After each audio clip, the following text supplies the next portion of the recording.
As regards to cycle safety, would it be any beneficial to have a convex mirror attached to the traffic light pole so drivers of high vehicles can look at this mirror and see down the near side where any cyclists are and take care when turning left like I do when I drive my coach? Mark, we do have such lens mirrors, and we are fitting them where we can, and that's one of the reasons why we're investing about £1 billion in cycle safety measures and in traffic improvement measures across the city. I think that I know Nick wants to come in and ask more questions about this, but I think it is very, very important for people to bear in mind that we've got a situation now where obviously there's a lot of anxiety about cycling, which I think is in many ways overdone. And I just want to repeat the key statistic, which is that in the last 5 years, actually, we've seen fewer deaths than in the previous 5 years. And actually, that is in spite of a huge increase in cycling. But, Mark, we are putting a lot of stuff to make it ever safer. And we're going to go now to Harvey in Stepney Green. Just before we move on, because cycling is such a live issue, are you now wearing your cycle helmet all the time? Not all the time. I do generally wear it, but not all the time. Why would you choose not to wear it? Because sometimes it's a bit nippy, and I don't, as I've said repeatedly on this show, I don't always wear it. And it would be paradoxical, wouldn't it, for me to continue to sit here and say, as I do, that cycling is actually safe and getting safer, and then simply to change my habits. You set a lead that others can follow. You're the mayor. Well, as I've said, I think it's, in principle, there's no reason why people shouldn't wear cycle helmets. I do generally wear a cycle helmet, but I don't regard it as mandatory to get on a bicycle. If you do make it mandatory to wear a cycle helmet to get on a bicycle, what you will do, and we've seen plenty of evidence of this from around the world, is you will simply discourage people from cycling.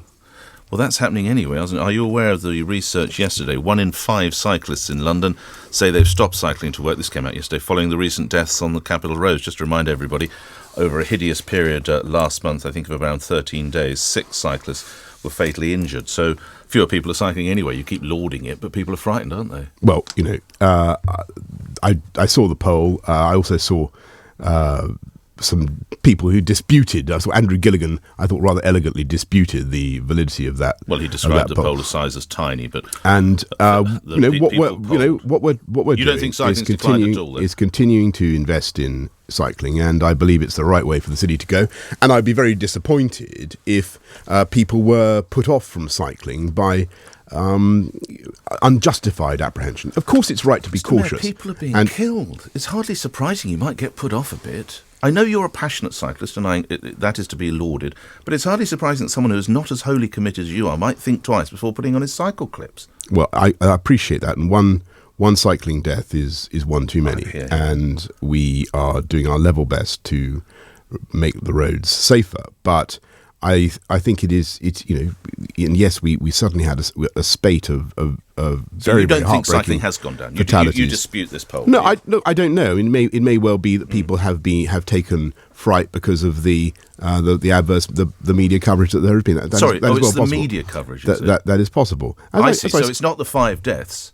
Well, I just if people forgive me, the number of deaths per year is not out of line with what we've seen over 6 deaths the previous in 13 days. It's not out of line with what we've seen. Is it? So it's not these poor souls who are getting killed under these lorries. It's the media's fault, is it? These 6 people. I've never heard such. Someone who's trained as a journalist, that is truly staggering. Come on, what are we meant to do? Look the other way? No, I absolutely not. But there is no question that there's been a very big storm about cycle safety. Because people are being killed as they cycle to and from work. You're hardly surprised. You are a journalist. Yes, Nick. But if you look at the data, if you look at the statistics, the risk of a fatality is actually less than it was 5 years ago, and I think it's very, very important to keep making that point. Otherwise, people will continue to take the kind of line that you've just taken. And I know you're very hostile to cycling. That's not fair. I'm hostile to unsafe cycling. Well, I think in that case, I think you're cramming too much on the roads. But that's a point we could go on. Lastly, do you listen to your headphones or whatever it might be? Can you wear headphones if you're cycling? Well, I think I said, was it on your show? Or No, it was another show. Another show. You've been seeing other men again, I think. No, I think it was another woman. Oh, was actually. it? We don't need to talk about that, do we, Mr. It was your rival, Vanessa. There are no rivals. Can we wear headphones? Vanessa, who's she? Listen, it's a free country. It's a free country, and I'm naturally libertarian in these things. But I happen to think that it's unwise because my view is you do need to keep your senses as sharp as you possibly can when you're cycling, and to be able to hear is very, very important.